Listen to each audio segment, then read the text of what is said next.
네, 이스라엘에는 사내들인이라고 불리는 공회가 있었습니다.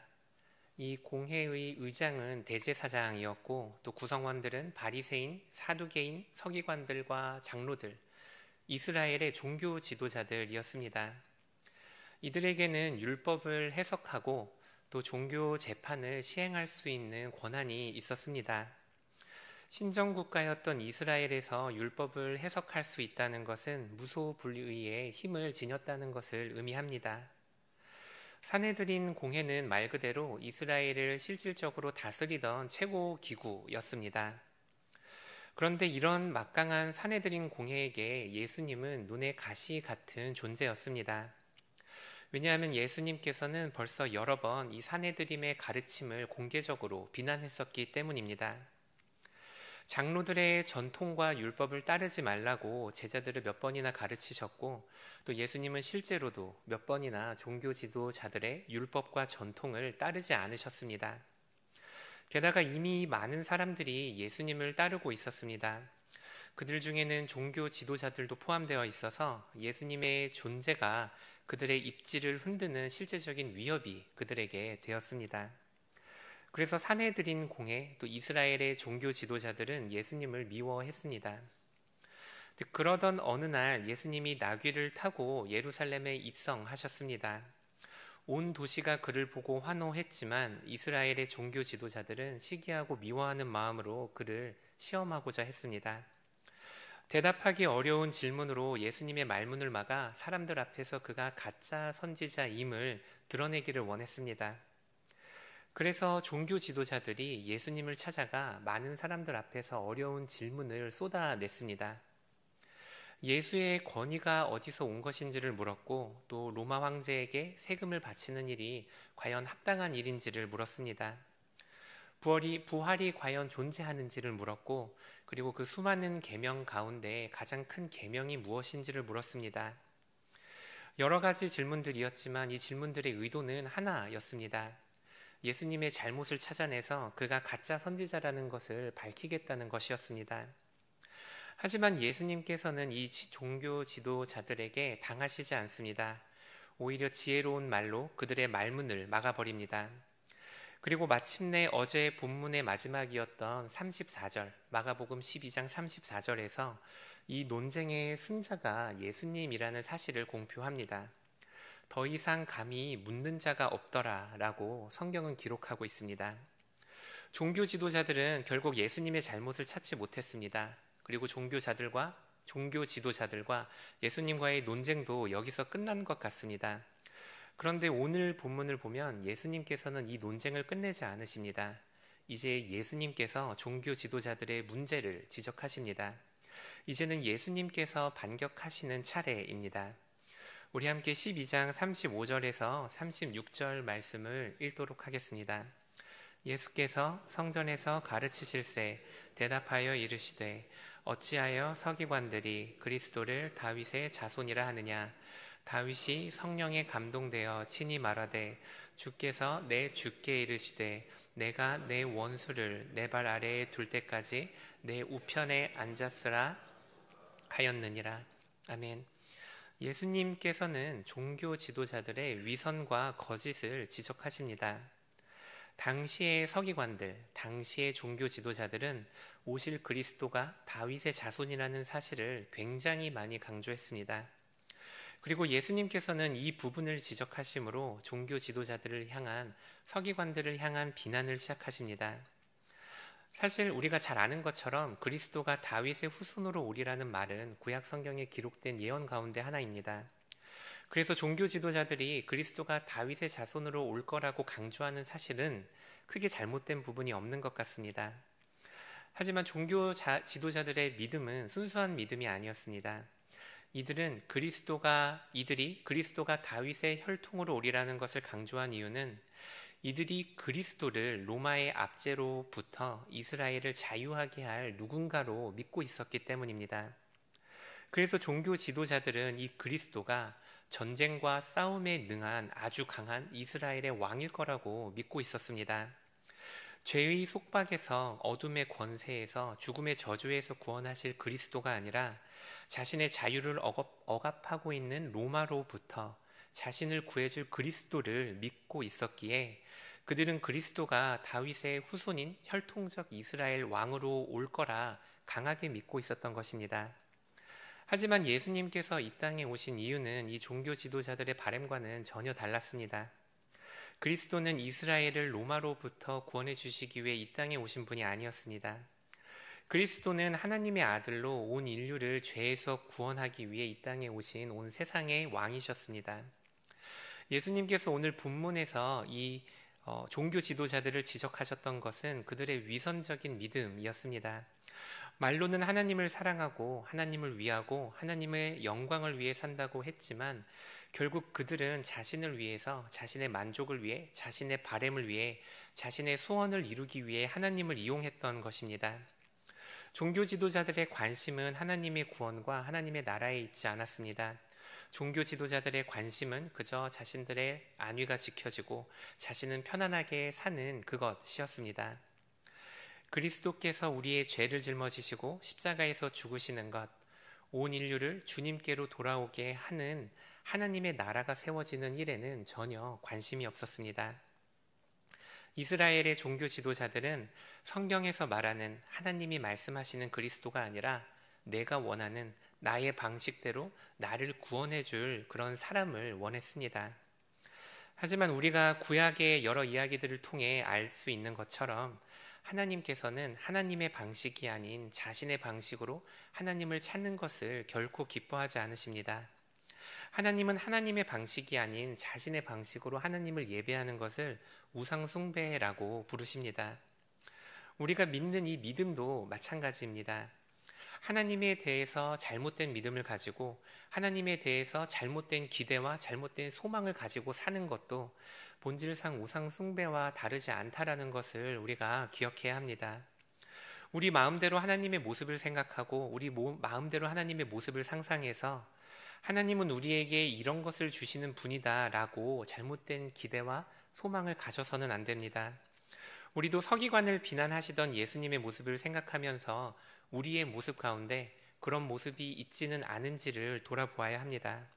어쩌면 우리도 그리스도를 나의 방식대로 나의 삶의 여러 문제들 가운데서 나를 구원해 줄 분으로만 여기고 있을 수도 있습니다. 우리를 죄에서 자유케 하시기 위해서 어둠의 권세로부터 우리를 구원하시기 위해 이 땅에 오신 그리스도를 나의 만족을 위해서, 나의 삶의 성공을 위해서, 내 자녀의 번영을 위한 수단으로 우리가 사용하고 있지는 않은지 우리를 돌아보아야 합니다. 예수님께서는 우리에게 세상적인 성공을 주시기 위해 이 땅에 오시지 않았습니다. 그리고 예수님께서는 우리에게 만족을 주시기 위해, 우리의 안위를 위해 이곳에 오시지 않으셨습니다. 하나님께서는 우리를 죄로부터 구원하시기 위해 하나님께서 우리를 창조하신 본래 목적에 따라 하나님과 동행하며 살아가게 만드시려고 이 땅에 오셨습니다. 예수님은 우리가 하나님을 믿고 따르는 거룩한 백성답게 빛과 소금의 역할을 하며 이 세상에서 살아가게 하시려고 예수님이 이곳에 오셨습니다. 이것을 우리가 믿고 있다면 마땅히 우리 삶의 목적도 하나님의 나라와 또 하나님의 뜻이 되어야 합니다. 우리가 이 땅에서 우리의 자녀들이 좋은 대학에 가고 또 좋은 직장을 가고 또 많은 돈을 벌고 또 사람들에게서 박수를 받는 그런 멋진 사람이 되는 것이 그리스도께서 이 땅에 오신 이유가 아니라는 것을 우리가 기억해야 합니다. 예수님께서 우리에게 원하시는 삶은, 예수님이 이 땅에 오신 이유는 우리가 무엇을 하든 어디에 있든 우리가 하나님의 백성답게 거룩하게 살아가는 것, 그것이 바로 예수님께서 이 땅에 오신 목적입니다. 우리가 삶의 어려움을 만났을 때 기도하고 하나님을 구하고 하나님을 찾는 것은 당연한 일입니다. 좋은 일입니다. 그런데 만약 우리가 하나님이 아니라 이 세상의 문화와 이 세상의 영향 속에서 이 세상의 가치를 따라가면서 하나님 나한테 이걸 주세요. 하나님 나 이거 갖고 싶어요. 하나님 내 자녀들이 이것을 가졌으면 좋겠어요 라고 기도를 하고 있다면 하나님께서 과연 기뻐하실지 오늘 우리가 생각해 보았으면 합니다.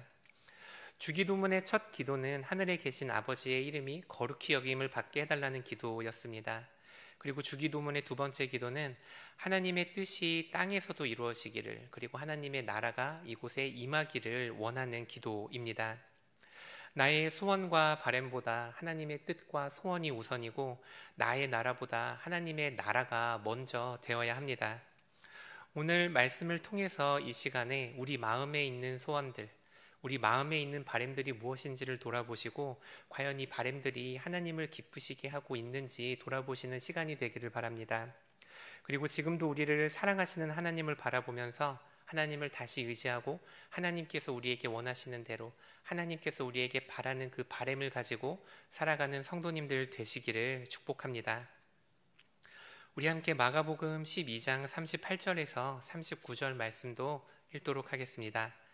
예수께서 가르치실 때에 이르시되, 다니는 것과 시장에서 문안받는 것과 회당의 높은 자리와 잔치의 윗자리를 원하는 서기관들을 삼가라.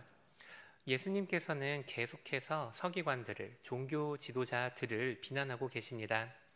특히 하나님을 사랑한다고 말하면서 자신의 만족을 위해 자신의 사리사욕을 채우는 그들의 위선을 지적하십니다. 종교 지도자들은 하나님의 나라를 위하는 것처럼 보이고, 교회를 위해 헌신하는 것 같고, 거룩한 것 같고, 구별된 것 같았지만 하나님이 보시기에는 전혀 그렇지 않았습니다. 하나님이 우리에게 원하시는 삶은 보여지는 거룩한 삶이 절대로 아닙니다. 하나님은 겉으로 보여지는 우리와 행위와 우리의 모습으로 우리를 판단하시는 분이 아니십니다. 하나님께서는 언제나 우리의 마음을 보시고 우리의 마음의 중심이 어디에 있는지를 보시는 분이십니다. 우리 함께 마가복음 12장 43절 말씀도 읽도록 하겠습니다. 예수께서 제자들을 불러다가 이르시되, 내가 진실로 너희에게 이르노니 이 가난한 과부는 헌금함에 넣는 모든 사람보다 많이 넣었도다. 마가복음은 이어서 가난한 과부의 이야기를 기록하고 있습니다. 이 가난한 과부의 모습은 종교 지도자들의 모습과 대비되어서 하나님께서 우리에게 원하시는 모습이 어떤 삶인지를 분명하게 제시합니다. 가난한 과부가 2렙돈, 한 고드란트를 헌금했습니다. 이 한 고드란트는 1,000원입니다. 한 가난한 과부가 교회에 들어와서 자신의 전 재산인 1,000원을 헌금했을 때, 예수님께서는 이 모습을 보고 이 가난한 과부가 모든 사람보다 더 많이 헌금하셨다고 말을 하십니다. 예수님께서는 우리의 마음을, 예수님께서는 우리의 중심을 보시는 분이시기 때문입니다. 우리가 하나님의 뜻을 따라 살아간다는 것은 무엇을 말합니까? 하나님의 뜻을 따라 살아간다는 것은 하나님께서 우리를 바라보는 대로 우리가 우리를 바라보고, 하나님께서 선하시다 말씀하시는 것을 우리가 선하다 말하고, 하나님께서 기뻐하시는 삶을 우리가 살아가는 것을 말합니다. 하나님은 겉으로 말로 거룩한 삶을 사는 사람들을 보며 거룩하다 말하시는 게 아니라, 하나님께서는 아무리 작은 마음일지라도 진심으로 하나님을 향하는 성도들에게 당신의 마음을 주신다는 사실을 우리가 반드시 기억해야 합니다. 하나님께서 우리에게 원하는 하나님의 뜻을 따라 사는 삶이라는 것은 아무리 작은 마음일지라도 하나님을 향한 진심과 사랑으로 하나님께 나아가는 삶을 말합니다. 그리고 이 작은 마음이야말로, 하나님을 향한 이 작은 사랑이야말로 예수님께서 이 땅에 오셔서 십자가에서 죽으신 이유라 할 수 있습니다. 하나님께서 우리에게서 보기를 원하는 믿음과 하나님께서 우리에게 보기를 원하는 마음은 굉장한 헌신과 굉장한 수고가 결코 아닙니다. 오늘 하루를 살면서 우리가 대단한 일을 이루고 우리가 할 수 없는 대단한 업적을 이루는 것이 하나님께서 우리에게 원하시는 게 아닙니다. 하나님께서 우리에게 원하시는 삶이라는 것은 그저 하나님을 향한 그 작은 믿음을 가지고 하나님께로 나아가는 것, 그저 그 모습을 원하는 것 뿐입니다. 내가 마음이 아무리 아프고 어렵고 힘들 때라 하더라도 하나님께서 들으시리라는 그 작은 믿음을 가지고 하나님께로 나아가는 것입니다. 내게 맡겨진 삶의 무거운 무게 때문에 우리가 힘들어할 때 나를 사랑하고 계시고 나를 지금도 지키시고 계시는 그 하나님을 생각함으로 하나님께 한 발자국 더 나아가는 것, 그것이 바로 하나님께서 우리에게 원하는 삶입니다. 하나님을 사랑하는 마음으로 오늘 우리에게 주어진 하루를 사는 것, 하나님을 사랑하는 마음으로 나에게 주어진 사람들을 사랑하고, 또 하나님을 사랑하는 마음으로 내가 만나는 사람들을 위해 기도하고, 또 하나님을 향한 사랑으로 오늘 나에게 주어지는 그 하루를 감당하는 것, 그것이 우리에게 충분한 일이라는 것을 기억하시기를 바랍니다.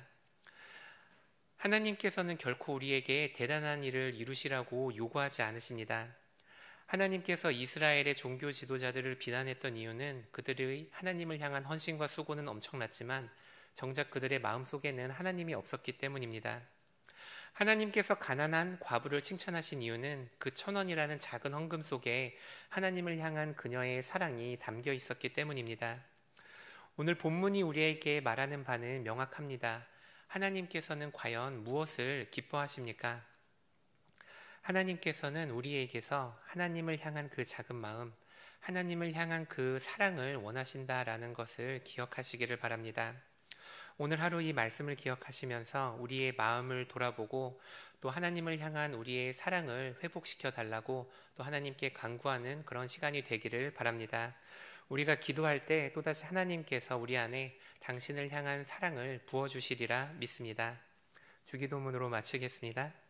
하늘에 계신 우리 아버지, 아버지의 이름을 거룩하게 하시며 아버지의 나라가 오게 하시며 아버지의 뜻이 하늘에서와 같이 땅에서도 이루어지게 하소서. 오늘 우리에게 일용할 양식을 주시고 우리가 우리에게 잘못한 사람을 용서하여 준 것 같이 우리 죄를 용서하여 주시고 우리를 시험에 빠지지 않게 하시고 악에서 구하소서.